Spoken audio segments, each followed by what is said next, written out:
Olá, está começando mais um Tema Livre. No nosso programa você fica informado com notícias sobre variedades, tecnologia, saúde, cultura e muito mais.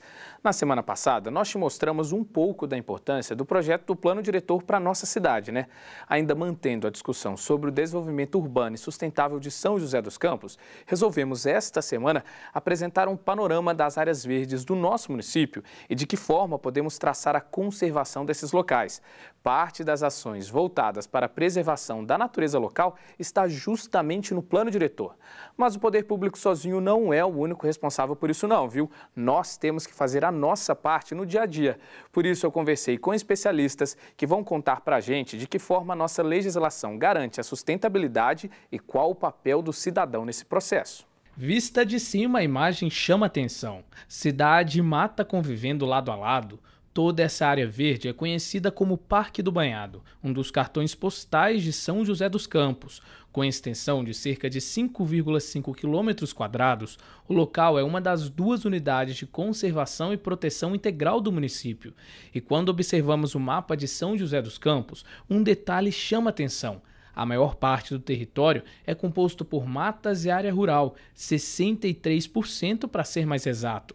Além disso, a cidade é famosa por ser considerada um município arborizado. Um estudo realizado em 2016 apontou que São José possui mais de 80 mil árvores. Realmente, se a gente for ver em números e percentuais, São José ele tem uma área de extensão rural muito grande. Então, assim, olhando assim, fala, pô, a gente tem realmente. Agora, o quanto disso é ofertado para o público? Como que a gente tem acesso?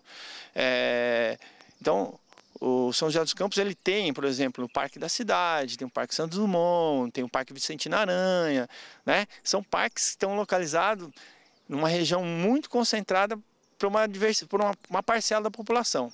Okay? Por exemplo, se for para a Zona Leste, a gente já tem problemas, a gente não tem área verde disponível com esse mesmo tipo de cuidado que se tem para essas áreas que eu citei. Essa característica também revela desafios, já que essas áreas verdes, que conservam inúmeras espécies da fauna e flora, precisam de uma gestão ambiental consciente. Quando pensamos em proteção dessas áreas, é comum ouvir os termos APAs e APPs. APA significa Área de Proteção Ambiental. Essas áreas, em geral extensas, têm como objetivo proteger a diversidade biológica e assegurar a sustentabilidade do uso dos recursos naturais. Nelas é permitida a realização de atividades sustentáveis, mas desde que respeitando a legislação. Já a APP é Área de Preservação Permanente. É uma área protegida com função ambiental de preservar os recursos hídricos, a biodiversidade, proteger o solo e assegurar o bem-estar da população. Geralmente são locais de vegetação natural situados ao longo de rios, cursos d'água, lagoas, topos de morro ou encostas. Para garantir a preservação, é proibido construir, plantar ou explorar atividade econômica nessas áreas.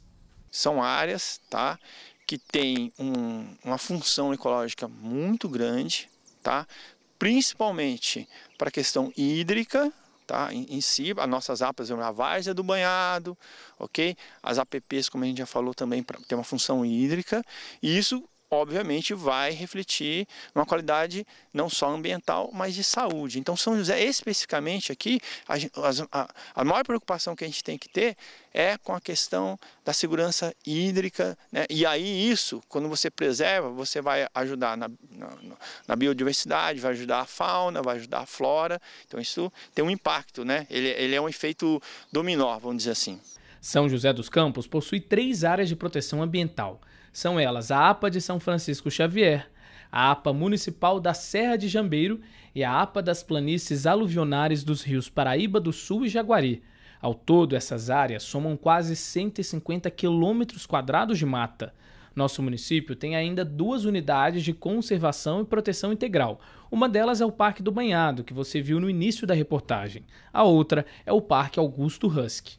As diretrizes para a conservação e manejo desses locais estão previstas no nosso plano diretor. O documento apresenta de que forma o poder público pretende garantir o desenvolvimento e a preservação dessas áreas. Uma nova proposta de plano foi elaborada este ano e recebeu o aval positivo dos vereadores. Entre as ações previstas está a criação de novos parques na cidade. Nós precisamos criar muito mais espaços verdes, mais áreas verdes, mais parques, para que de fato a gente continue tendo essa excelente qualidade de vida. E olhar para os rios, para os córregos urbanos, de fato, com respeito. Então, a gente quer sim construir uma cidade para os próximos 10 anos melhor do que a gente já tem hoje. Esta especialista reforça a importância de pensarmos o desenvolvimento do espaço urbano, levando em conta a interação entre sociedade e as áreas verdes. Para ela, é preciso fortalecer a noção de pertencimento nos moradores da cidade e pensar em formas de incluí-los nas ações de desenvolvimento e preservação. Esse plano ele vai acontecer na medida em que cada um fizer o seu papel de fato. O poder público desenvolvendo políticas, investindo o recurso público em programas e projetos que estejam alinhados com o plano diretor e a população participando, protegendo as áreas, preservando o que há de melhor de recurso natural, dos animais, das plantas, das árvores, enfim, mas também participando do processo. Acompanhando o desenvolvimento dessas políticas públicas, estando junto, lado a lado. E quando pensamos no futuro e preservação das nossas áreas verdes, uma palavra ganha destaque: sustentabilidade. Algo que, para ser alcançado, exige planejamento. Para os especialistas na área, além das diretrizes do plano diretor, é preciso focar também na realização de um plano de manejo eficiente para nossas áreas verdes. E não saia daí, porque no próximo bloco você vai conhecer os sintomas, tratamento e as consequências da esclerose múltipla, mal que atinge mais de 30 mil brasileiros. E ainda tem as dicas do nosso quadro Resenha Cultural, é daqui a pouco.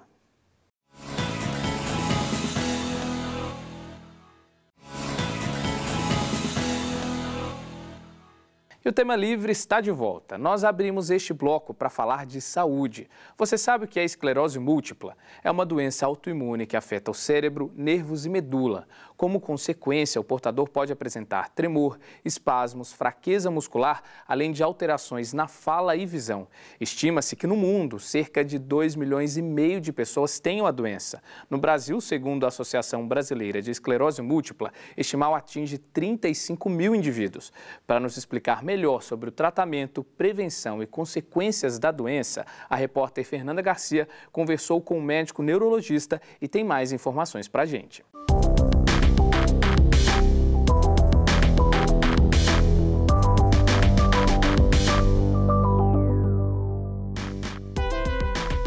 O que é a esclerose múltipla?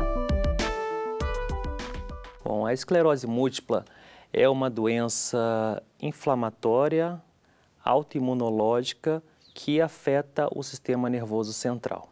O sistema nervoso central é composto basicamente do encéfalo e da medula espinhal.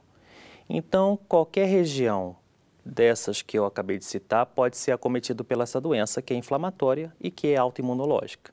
E o que quer dizer isso? Quer dizer que o próprio corpo, o próprio organismo, vai fabricar células de defesa que deveriam ser feitas apenas para nos defender contra vírus, contra bactérias, só que por algum mecanismo de algum erro na resposta imunológica, ao invés de elas nos proteger, elas começam a nos atacar. E no caso dessa doença autoimunológica, ela começa a atacar, então, parte do sistema nervoso central que eu citei agora. O que pode causar a esclerose múltipla? A esclerose múltipla não tem um causador específico. É uma doença que a gente coloca no pacote de doença causada por múltiplos fatores. É uma doença multifatorial, multicausal. Então, não conseguimos identificar ainda um só gatilho. Temos vários. Então, por exemplo, tem uma contribuição genética, tem sido identificado também partículas virais inseridas no DNA da pessoa que tem esclerose múltipla, né? O vírus EBV, o Epstein-Barr. Então, pacientes portadores de esclerose múltipla, invariavelmente, têm o vírus Epstein-Barr, é portador desse vírus no seu organismo. E, além disso, existem fatores ambientais, como, por exemplo, falta de vitamina D. Quais são os principais sintomas da esclerose múltipla? A doença ela se apresenta em surtos e remissões. A doença, ela, em 80% das vezes, ela ataca o indivíduo, né, de maneira subaguda, né? Diferentemente de uma isquemia, de um AVC, ela não começa abruptamente, ela começa algo lentamente e vai piorando ao longo de um dia. E o sintoma mais comum é o atacar do nervo óptico, que fica no encéfalo. Então, o nervo óptico ele conduz toda a informação que a gente capta do ambiente, toda a informação visual que é captada do ambiente, para a região do cérebro que é responsável por traduzir aquela informação visual. Então, quais são os sintomas de neurite óptica? Obviamente que vai ser uma alteração da percepção visual. Começa-se mais ou menos a sentir uma dor atrás dos olhos, esse costuma ser o primeiro sintoma de uma neurite óptica, que vai se sucedendo com uma alteração da percepção, borramento da visão. Outros sintomas também são muito comuns, eu disse que qualquer região do sistema nervoso central pode ser acometido. Então, por exemplo, existe uma região do sistema nervoso central que a gente chama de tronco cerebral, onde existe aí a região do cerebelo, que é responsável pelo equilíbrio. Então, se essa região for acometida, o paciente pode ter uma tontura, uma vertigem, que novamente vai durar aí mais de 2, 3 dias e pode ser uma tontura bem incapacitante, bem diferente daquelas labirintites que são muito conhecidas pela população. Como é feito o diagnóstico da esclerose múltipla? Para se fazer o diagnóstico é necessário exames complementares. Antes de mais nada, um bom exame neurológico. Ela precisa de ir ao neurologista, ser examinada pelo neurologista e a partir disso são solicitados aí exames de sangue para tentar identificar outros agentes, outras possibilidades que podem simular, imitar aí a esclerose múltipla, como doenças virais, doenças infecciosas, doenças reumatológicas podem simular a esclerose múltipla. Depois disso, um exame de imagem, a ressonância magnética tem que ser solicitada tanto do encéfalo quanto da medula, para tentar identificar lesões que se assimilam aí com a esclerose múltipla. E também, para a gente fechar o diagnóstico, a gente também solicita o exame do líquido cefalorraquidiano, que é o líquor, que é coletado na coluna, que é aquele mesmo exame que a gente tenta fazer na detecção de um processo infeccioso, a meningite. Então, aquele mesmo exame que a gente faz para detectar, a gente também solicita para tentar identificar o processo inflamatório da esclerose múltipla. Como é feito o tratamento para a esclerose múltipla?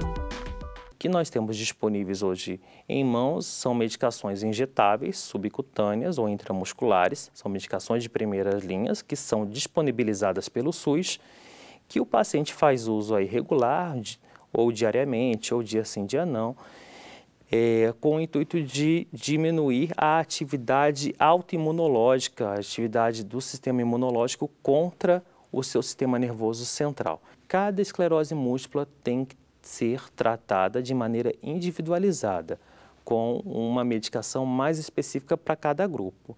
E, além disso, existe o tratamento também de suplementação de vitamina D, com níveis responsáveis de vitamina D, e falar para o paciente também fazer atividade física, praticar bons hábitos de vida, evitar o tabagismo e o etilismo. Existe cura para a esclerose múltipla? A esclerose múltipla pode entrar em uma inatividade, em uma ausência de atividade, né?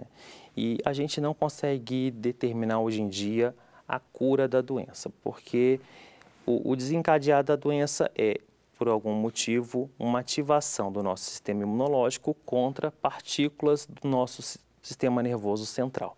Então, nós ainda não conseguimos determinar que nosso sistema imunológico ele simplesmente pare e esqueça o nosso sistema nervoso central. O que nós observamos na prática é que depois de certo tempo de tratamento ou depois de certas idades, o paciente começa realmente a ficar muitos anos e passar muito tempo sem atividades, sem surtos, sem novas atividades. E aí a gente fala que o paciente está com a sua doença completamente controlada e ele pode levar uma vida completamente comum, normal e fazer as suas atividades, deixando a doença aí bem tranquila.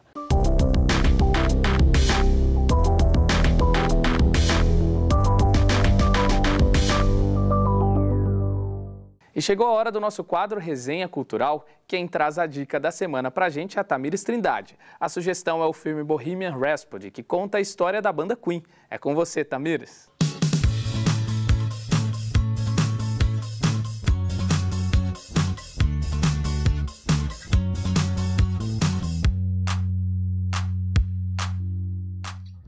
Olá, o Resenha Cultural está no ar e hoje vamos falar sobre o filme Bohemian Rhapsody.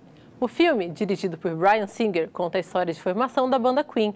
A banda, que iniciou a carreira na década de 70, teve durante a trajetória de sucesso os integrantes Freddie Mercury, Brian May, Roger Taylor e John Deacon. Entre as canções mais populares estão hits como We Are The Champions and I Want To Break Free. I enjoyed the show. I also write songs. Our lead singer just quit, then you'll need someone new. I love the way you move on stage. The whole room belongs to you. O filme apresenta a banda com um olhar global, não se limitando apenas a contar a trajetória do grupo sob a perspectiva de Freddie Mercury. No longa, o público conhece um pouco do estilo de vida dos membros, além dos dilemas, desentendimentos pessoais e as consequências da fama. You need to slow down, Fred. I just need a bit of time. What if I don't have time? E olha, muita gente saiu bastante emocionada do cinema, mesmo aqueles que não eram fãs, hein? Então segura o coração e uma ótima sessão. O Resenha Cultural fica por aqui. Até a próxima!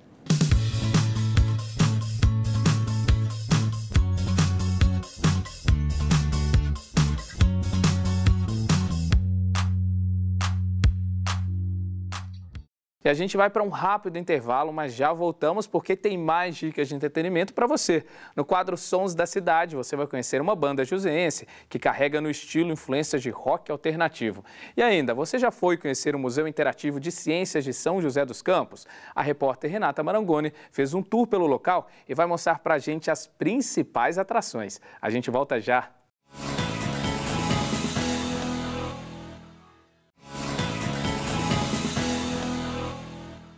Estamos de volta com o Tema Livre. No quadro Sons da Cidade, você conhece o trabalho das bandas e artistas da nossa região. E hoje o som fica por conta da banda Personas. Quem traz pra gente os detalhes é a Tamires Trindade. E aí, galera, tá no ar mais um Sons da Cidade. Aqui a gente apresenta para você trabalhos de artistas e bandas da nossa região. Nessa edição, vamos falar da banda Personas. O grupo é recente, teve estreia nos palcos no ano de 2017. O vocalista e baixista Rodrigo Cerqueira conta que a banda surgiu a partir da afinidade musical que ele tinha com o amigo João Capesse, guitarrista do grupo. Os dois, então, convidaram Fernando Cerqueira para a bateria e assim surgiu Personas. Em outubro de 2017, eles lançaram o primeiro EP, Vazio. Curta agora a canção Nada a Perder.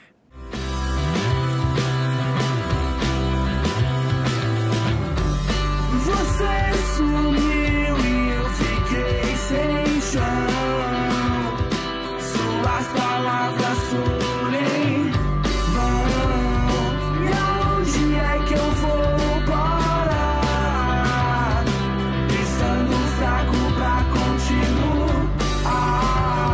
Esquecer do seu sorriso eu tentei.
E por hoje é só. Se você curtiu o programa, acesse nossas redes sociais e curta o nosso trabalho. No nosso canal do YouTube você tem acesso a todas as edições do programa. O Sons da Cidade fica por aqui. Obrigada pela companhia. Até semana que vem. Tchau!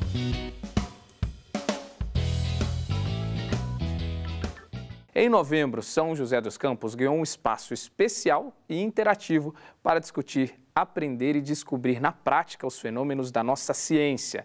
É o Museu Interativo de Ciências. O espaço tem chamado a atenção de muita gente, olha, recebendo muitos visitantes, até de outros estados. A repórter Renata Marangoni foi conhecer de perto o museu e mostra pra gente tudo o que tem de novidade por lá. Em meio a fumaça, raios, um mini tornado e até uma bolha de sabão capaz de envolver o corpo todo, não tem como não flagrar olhares tão vidrados. Essa reação de crianças e adolescentes no Museu Interativo de Ciências de São José dos Campos é comum. O Marcos Vinícius está no 2º ano do ensino médio e veio de Belém do Pará para participar da 16ª Jornada Espacial, que é um evento destinado aos alunos que obtiveram os melhores resultados nas questões de astronáutica na Olimpíada Brasileira de Astronomia e Astronáutica deste ano. O adolescente ficou deslumbrado com tudo que conheceu. São umas experiências assim que a gente não chega a ver nas escolas, sabe? Aí a gente consegue ver na prática assim, a física. Esta opção de passeio na cidade é recente. Inaugurado no início de novembro, o espaço tem recebido, em média, 1.000 visitantes por semana. E para quem chega aqui, a variedade de atrações é grande. Deixa os alunos perdidinhos por onde começar. O museu tem mais de 50 atrações, mas sem dúvidas o mais concorrido é o gerador de Van de Graaff, esse que deixa a gente de cabelo em pé. É possível fazer um tour monitorado pelo local, que dura cerca de 45 minutos. A viagem pela ciência começa no espaço sobre eletricidade, onde todo mundo fica com medo de esbarrar em alguma coisa e levar um pequeno choque, o que não é difícil de acontecer. Já no espaço sobre fluidos, os visitantes podem fazer esses anéis de fumaça com um canhão, reconhecer a força centrífuga e até arriscar acertar esse globo terrestre na cesta de basquete. O Diogo é do estado do Alagoas e faz curso técnico em mecânica. Ele também está em São José por causa da jornada espacial. E, pelo jeito, o estudante está aproveitando bem o passeio. O que eu posso dizer sobre o museu é que é bem legal, principalmente porque eu nunca vi tantos experimentos assim juntos, sabe? E aí tem a oportunidade de ver todos aqueles princípios físicos e matemáticos que a gente aprende em sala de aula, mas agora no dia a dia, sabe? De uma maneira prática e bem lúdica. Então é bem legal. Fora isso, quem for ao museu também tem a oportunidade de conhecer a área das máquinas, a sala da vida e um dos mais esperados, aquele cantinho que nos leva a outros planetas. Agora a gente está aqui no espaço de astronomia e o Sérgio, que é aluno do 2º ano de um curso de eletromecânica em Santa Catarina, vai explicar para nós o que é esse aparelho aqui. Basicamente, isso aqui é um simulador, um tipo de calculador em que você pode demonstrar onde que está a Terra, a posição da Terra em relação ao Sol em cada período do ano. Aqui embaixo tem uma faixa aqui, uma espécie de linha do tempo, em que você pode posicionar a Terra e vai mostrar qual é o ângulo que ela está em relação ao Sol, qual parte que está mais voltada para o Sol. E com isso você pode inclusive simular as estações do ano aqui. O final do passeio é neste planetário digital, um cinema um pouco diferente que proporciona aos visitantes a sensação de estar numa montanha-russa, além de conhecer um pouco mais sobre o nosso universo, só que de pertinho. A principal característica do museu é a interatividade, né? Então a gente se propõe a fazer divulgação científica de uma maneira em que as crianças participem, experimentem, coloquem a mão na massa de verdade. O Museu de Ciências fica no Complexo do Teatrão, na Vila Industrial, e funciona de terça a sexta somente para escolas agendadas. Aos sábados é aberto ao público, das 10h30 da manhã às 2h30 da tarde. Para entrar é necessário levar 1 quilo de alimento não perecível. E a gente fica por aqui. Muito obrigado pela sua companhia. E se você tem alguma sugestão legal para a gente mostrar aqui no Tema Livre, envie um e-mail para tvcâmara@câmarasjc.sp.gov.br. Até a próxima!